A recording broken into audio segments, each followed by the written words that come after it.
Awesome. Well, hi, everyone. Thanks so much for having me. My name is Michelle Plouse, and I work for the city of Albany, California, nestled right next to Berkeley, little town. And we are working on a decommissioning pilot project. So that's what I'm going to be speaking about today. And I'm going to start off with just a quick summary of what the project is. Very simply, we are working on trying to decommission a section of the gas pipeline about 1 city block long or so, and electrify all the connected buildings, which is kind of what we've been talking about all day.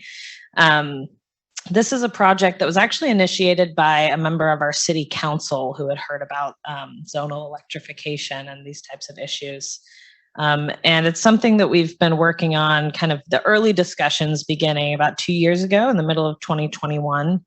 And we've been working with our fantastic partners, PG&E and Stop Waste, who have been really, really helpful and wonderful collaborators. So we appreciate them. It's really been a team effort. And at this point, we're still in the planning stages on this process. It's been a long and complicated project with lots of complication left to go. But it's been really interesting, and I'm going to talk a little bit about what we've done so far, what we've learned, and what we imagine the next steps will be. So I'm going to start out with the goals for this project, just to give a better sense of what the project is really about. And this chart is one way that I've been thinking about those goals as these sort of different but interrelated ones of the project being equitable, efficient, and deliverable. So I'll start off with efficiency, because we've heard quite a bit about that from previous speakers, in particular the issue of stranded assets and investments in the gas line being problematic, more gas line and more costs being shared among fewer and fewer customers, and in particular among low income customers potentially. So one of the goals is try to prevent or minimize that issue. And then we're also hoping that we can create some economies of scale, in particular with the electrification side of this, that electrifying many buildings at once can be cheaper and faster than just doing it one building or one appliance at a time. We also would like this to be an equitable project, helping low income or otherwise disadvantaged residents electrify. We've heard about the kind of the equity impacts that not planning for the gas system decommissioning can have. So, of course, trying to minimize those issues as well. And trying to make sure that we're not shifting all of our gas infrastructure costs onto those who are least capable of paying for them. And then there's also just the benefits of electrification that we'd like to spread to low-income residents, air quality, for instance, and safety, in particular in those places and buildings where those are biggest issues. And then finally, we want the project to be deliverable, which means we want to be able to actually do it. Which is a tricky thing, of course. And it means having a project that's manageable in terms of overall costs and time. And of course, we need to get 100% of agreement from the owners, because we've been talking all day about that that requirement to serve. And if one owner says, no, I'm not interested, then we're kind of stuck. So working on trying to develop a project that we can get at that agreement on. And then finally, just recognizing that this is a pilot, it's a learning opportunity. We know that we don't have to do things perfectly or fit every goal that we're trying to, but just be able to get something done and learn what we can from it. So with those goals in mind, that's how we started moving ahead into the site identification and data analysis portion of this. And this was with a lot of help from PG&E and the use of that collaboration tool that David talked about a little while ago, the one that gives us quite a bit of information about the gas lines in our city. We did sign that NDA to get access to that data, so I won't get into too much detail about it. But it gave us a lot of information about the location of pipelines, the lengths of different sections, how old they were, what material they were made of, and allowed us to kind of narrow down the sites that we were interested in through conversations with PG&E about what kinds of sites were feasible for decommissioning, like the hydraulic feasibility that we were just talking about, and also what were higher priorities for decommissioning, given that they were older or made of materials that were planned to be replaced or repaired soon. And this image on the screen is just to give you a sense of what that looked like, because, you know, this PG&E tool was really easy to work with. I'm not someone who has any sort of expertise with gas line infrastructure, but it was very easy to just kind of look through and find these areas where there are dead ends or maybe a cul-de-sac, some areas where smaller streets run into large arterial roads, and these places where you can actually see on the map that the gas line is ending and it's not being connected to the rest of the network. And then I was able to identify sites, go back to the experts at PG&E and say, okay, these are the ones that I think are hydraulically feasible. Is that true? And in many cases, the answer was yes. And then being able to narrow down even further with the older ones or ones made of the material aldelay, for instance. And doing that process, I was able to narrow it down to about a dozen sites in the city that looked like they were good candidates for this project. I'll also note that Albany is a very small city. It's about 1 square mile. And so it was pretty easy to actually look over the entire city. In larger cities, it probably makes more sense to narrow down first, but it just kind of depends on what you're working with. So, but once we had those dozen sites, we moved on to the building analysis. And this is something I did mostly using assessor data and city permit data. So a lot of very specific data that we already had available. Things like the number of buildings, units, owners, the types of buildings, whether they were rentals or owner occupied, age, size, and even things like the work and renovations that had been done on those buildings. This allowed us to get a really good sense of the type of neighborhood character we were looking at. These pictures just show kind of examples of a standard single family neighborhood and multifamily neighborhood in Albany. And were really helpful in understanding what the projects would look like in each of these different sites. And then finally, we did a data analysis of the residents. Now, this was a little bit less specific. We were sort of looking more at census tract level data, but there's still a lot of great data out there. For instance, from the census itself, things like income, race, and age. We also looked at old redlining maps to understand the history of different areas and racial equity concerns. And also sources like Cal EnviroScreen, which has data about air quality, housing burden, and a whole bunch of other health and pollution factors. Here on the screen, we have diesel particulate matter, for example. And so we took all of this data together, kind of aggregated it to really get an understanding of what each site was like. And now we've moved on to the rather difficult part of the project, which is prioritization between these sites. Like I said, there's only about a dozen, so it's not a huge number, but we are trying to prioritize and narrow down even more so that we can really focus as much energy and resources as possible in our outreach stage. So this chart is to give you a sense of what makes prioritization rather complex.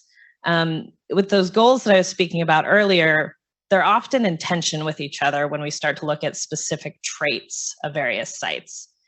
So this is just to kind of give you an example. There are some cases where there's actually a contradiction, where multifamily buildings meet our equity goal better, but single family buildings meet the efficiency and deliverability goals better, for example.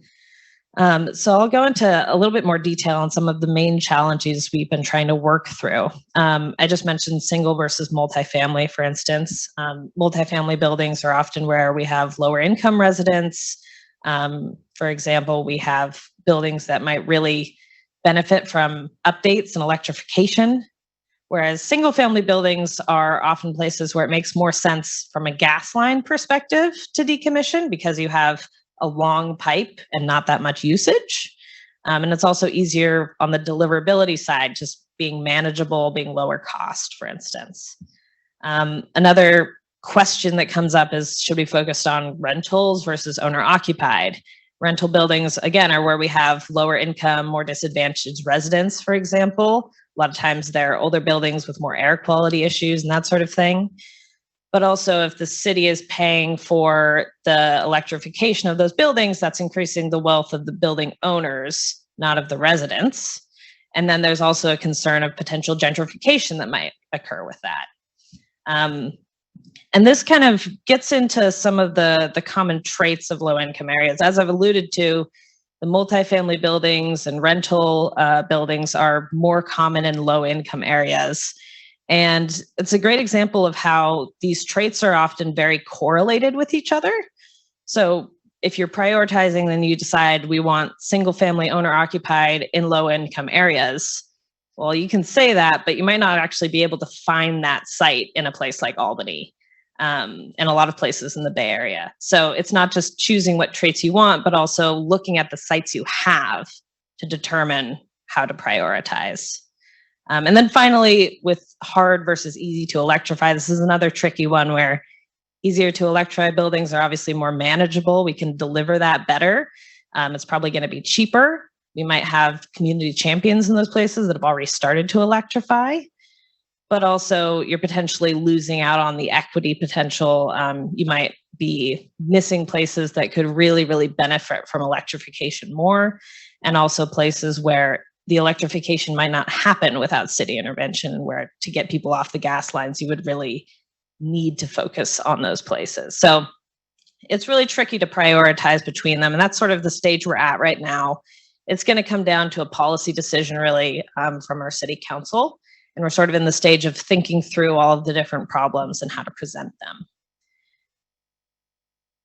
And then in terms of our next steps, this part's still somewhat foggy, but we have a sense of what we're going to try to do next. First of all, we want to get a sense of funding, how much funding we can supply from the city, what sort of outside funding we can find, what our cost sharing with owners might look like if we do that at all. And then once we have a sense of that, we can start working on outreach and education in the sites that we choose to start with. We're trying to make it really small scale and hands-on, as I mentioned, but we don't have a great sense of exactly what the strategy will be yet, and we're learning a lot from GridWorks. And if we get some positive responses there, we can move to the technical analysis to really look at each building and figure out what the project scope would be, what the cost would be, all those details. Hopefully get owner agreement. As I said, we're trying to get 100% owner agreement for a specific site. And then if we're able to do that, to move on to construction, where the city would be likely contracting with someone to do the management and all of the construction and installation on this site. And of course, all of these are places where we can run into problems, and probably will, places where, you know, a specific site might have negative reactions. We might not get owner agreement. We might have to move on to a next site on our list. So we're very aware that that might come up, but we're hoping for the best and trying to set ourselves up for success, of course.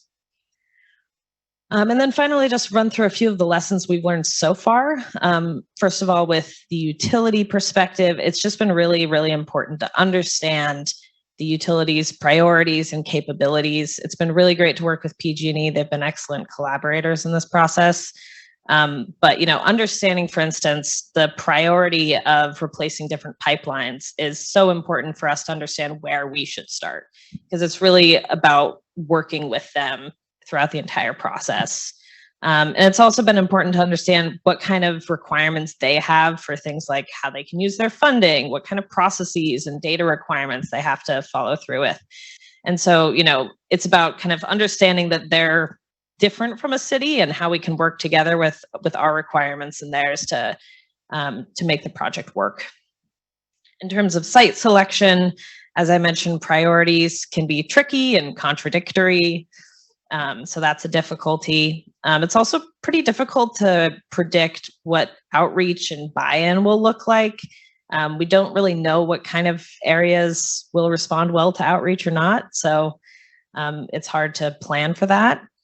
And then also, it's just been much easier to manage everything on a very small scale. It's been nice that Albany is so small, honestly, because you can really hone in and focus on just a few places at once, and that makes it easier to manage. And then finally, costs are also very difficult to estimate. There's so many little and big things that can change costs that you just don't know until you get there. And also, the whole funding and cost sharing process are really complex, and I think the way that we go about it is really going to depend on the situation and the exact site we look at. So that's something that we're still trying to figure out. But yeah, so there's a lot left to learn, but we've learned quite a bit so far, and hopefully we'll have more to report soon, and hopefully good things to report. So thank you all for your time.